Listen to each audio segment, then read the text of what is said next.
there are some cut across things that you can actually do to survive any business cycle that you're going through. And one is to remember that failing to plan is actually planning to fail. So as things happen, I'll show you how to be agile and how to move along with it and everything. One of the key things to remember is that agility is not flexibility. And we will get into that so that we can actually understand what agility looks like. Now, when we look at business cycles, there's always the peak. When you're starting, you peak. Maybe it takes a bit of time before you start peaking, but you go from down, obviously, as you invest into your business, you go in and peak. But then you're still in the contraction category. There are two categories, contraction and expansion within your business. And within this is where the cycles start happening. So when you peak at the contraction stage, you can actually go down to the trough. We call it a trough. And you might think that your business is actually not growing or whatever, but sometimes you go into the trough for different reasons. Maybe we have added new machinery. Maybe we have faced new policies. Maybe we have had a new year, or the pestle analysis. It could be politics, could be environment, could be legal issues or whatever that take you to the trough, or just the business itself. And so how do you move to recovery? And I'll talk about that in the next slide. But that's when you get into recovery, you go to prosperity and growth. And that is when you know you have really, really entered the expansion period. When you're looking at recovery, one of the key things you're looking is to have a virtuous cycle. Yeah. This virtuous cycle looks at having income rises. And I hope many of us in our businesses are sitting and thinking, and I'll talk about why then to have a sustainable approach to it, you need to look at the types of policies that you're going forward with post-COVID. As my daughter likes to say, because she's also a business owner, she says it is important for us to stop talking about, before COVID in any business. In fact, she stopped that in our businesses.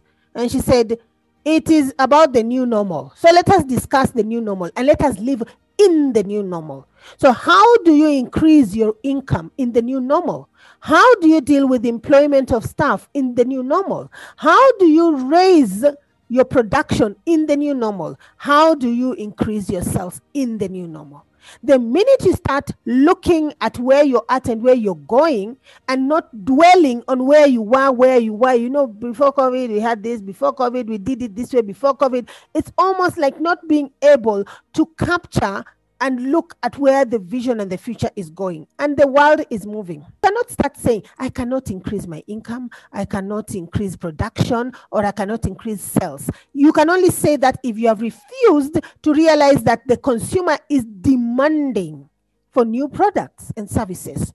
So for service providers listening to me, and for product developers listening to me, now you have to spend conscious time thinking about what is the new demand in products and service, and how do you and your offerings plug into that. Now, how do we strengthen our policies and our guidelines? I just want you to focus on 4 key things. One is the COVID-driven new policies. You also need to put in place some policies around communication technologies, which is the platform you're going to use. Some things, I've seen things even used in legal, whatever, that were put in WhatsApp. Now in your policy, is WhatsApp an official method? And if it is, because it helps with teams and whatever, for those of you who've attended my sessions where I was teaching about technologies and saying how you can there are a variety of technologies that you can use for team work and group work and to-do lists and things like that, and project management. But all these fall under the communication and technology. So you need to put in place some guidelines and policies around that.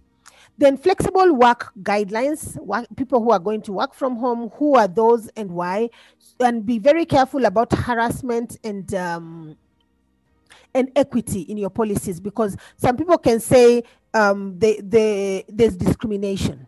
And that is covered in the employment law. You have to be very, very careful that I'm not giving Odipo an opportunity to work from home, and I am giving Nyambura the opportunity to work from home.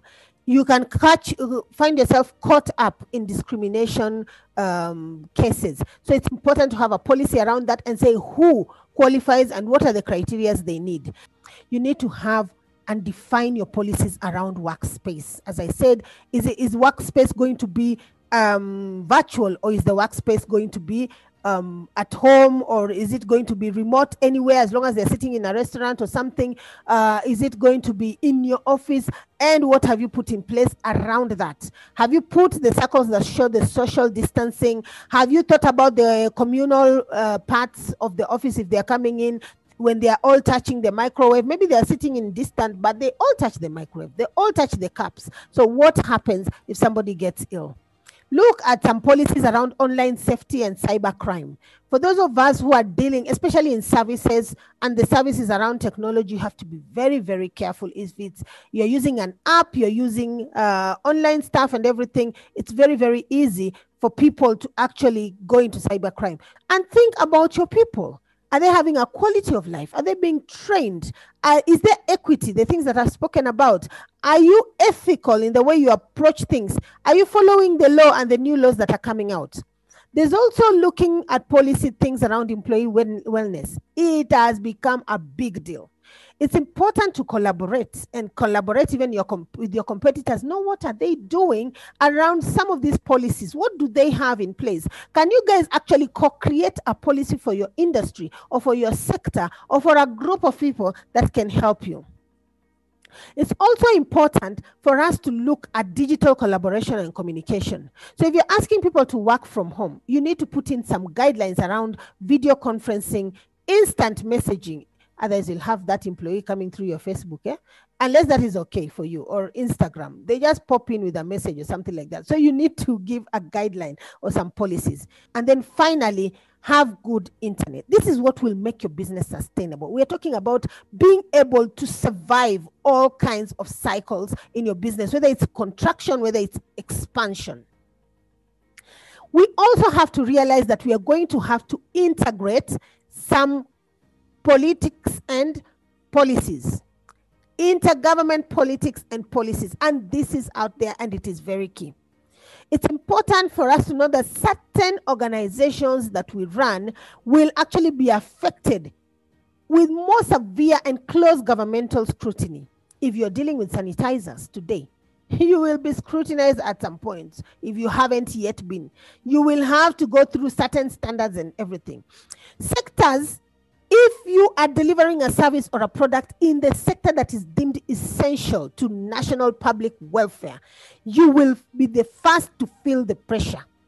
And it's important to start thinking about how you localize, or what are the policies, the governmental policies around localizing your work, and probably if you are ordering from China, ordering from England, and now those countries are going into lockdown or whatever, how do you localize and still continue to deliver this essential? Remember, you're in the essential sector. So it's important for sustainability and survival into the future, you start thinking about that.